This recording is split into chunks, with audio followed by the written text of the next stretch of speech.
एक बार एक गांव में एक साधु रहता था और वो भगवान में बहुत मानता था। वो लगातार एक पेड़ के नीचे बैठकर भगवान की तपस्या करता था। गांव के सभी लोग उसकी बहुत इज्जत करते थे।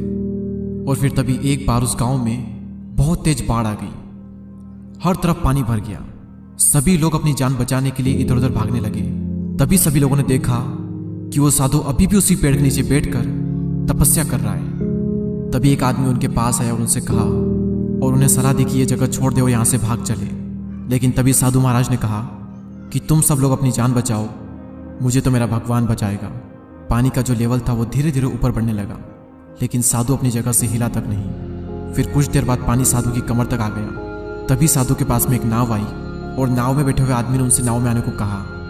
लेकिन साधु ने फिर उनसे यही कहा कि तुम जाओ, मुझे मेरा भगवान बचा लेगा। पानी का जो लेवल था वो बढ़ता ही जा रहा था। और तभी साधु एक पेड़ पर चढ़ गए और वहाँ पर फिर एक आखिरी हेलीकॉप्टर आया और हेलीकॉप्टर में बैठे आदमी ने उन साधु से कहा कि तुम ऊपर आ जाओ और यहाँ से चलो। लेकिन साधु ने फिर कहा कि तुम यहाँ से जाओ, मुझे तो मेरा ईश्वर बचा लेगा। फिर कुछ देर बाद पानी का जो लेवल था वो और बढ़ गया और उस साधु की मौत हो गई। और फिर जब मौत के बाद साधु महाराज स्वर्ग पहुंचे तो उन्होंने भगवान से पूछा कि मैंने आपकी इतनी तपस्या की, इतनी भक्ति की, लेकिन फिर भी आपने मुझे क्यों नहीं बचाया? आपने ऐसा क्यों किया? तभी भगवान ने कहा कि अरे मूर्ख, मैं तो 3 बार तुझे बचाने आया था। एक बार पैदल चलकर, एक बार नाव में और एक बार हेलीकॉप्टर में। लेकिन तू मुझे पहचान ही नहीं पाया। तेरे पास 3 मौके थे अपनी जिंदगी को बचाने के लिए और वो तीनों मौके तूने हाथ से गंवा दिए। उस साधु की तरह हम सबकी जिंदगी में कई सारे मौके में मिलते हैं, लेकिन हम सही टाइम पर सही डिसीजन नहीं ले पाते हैं। और अगर एक बार कोई मौका हाथ से चला गया तो उसके बाद पछताने के सिवाय हमारे पास दूसरा कोई ऑप्शन नहीं होता। तो आज के बाद आपकी ज़िंदगी में जितने भी मौके आएंगे, हर मौके को भुनाओ, क्योंकि हमें नहीं पता कि कौन सा मौका, कौन सी अपॉर्चुनिटी आपकी ज़िंदगी बदल दे और कौन सी ऐसी अपॉर्चुनिटी हो जो आप मिस कर दो, जिसकी वजह से आपकी ज़िंदगी बर्बाद हो जाए। अगर ये कहानी पसंद आई हो तो इसे शेयर करना ना भूलें और ऐसे ही और वीडियोज़ को देखने के लिए हमारे चैनल को सब्सक्राइब करके बेल आइकन को प्रेस करें। मैं मिलूंगा आपसे अगले वीडियो में। तब तक के लिए जय हिंद, जय भारत।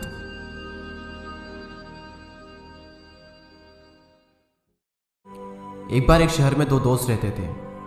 वो दोनों दोस्त एक दिन समुद्र किनारे शंख इकट्ठा करने के लिए गए ताकि उन शंखों को बेचकर वो अपने लिए कुछ पूंजी जमा कर पाए। दोनों दोस्त शंख इकट्ठा कर ही रहे थे, तभी पहले वाले दोस्त को एक बड़ा शंख मिल गया।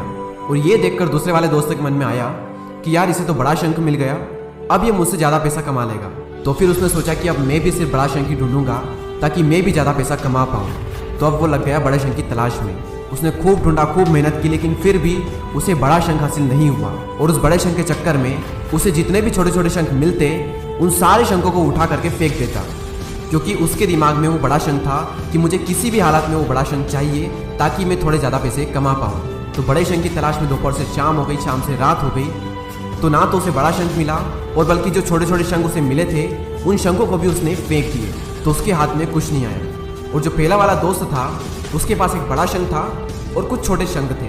तो रात हो गई और वो दोनों दोस्त घर जाने लगे। तो घर जाते वक्त पहला वाला जो दोस्त था उसने अपने शंख बेच दिए। तो उसके पास एक जो बड़ा शंख था उसके उसे मिले 1000 रुपये और जो छोटे छोटे शंख उसके पास में थे उसके उसे मिले 3000 रुपये। और ये जानकर उस दूसरे वाले दोस्तों को बहुत दुख हुआ कि काश मैं उन छोटे छोटे शंखों को फेंकता नहीं तो अभी मेरे पास इससे भी ज़्यादा कमाई होती। उसके दोस्त ने उसे बताया कि जो छोटे छोटे शंख तूने फेंक दिए थे ना, उन्हीं को मैंने अपने पास कलेक्ट कर लिया और उन्हीं की वजह से मुझे मिले 3000 रुपये।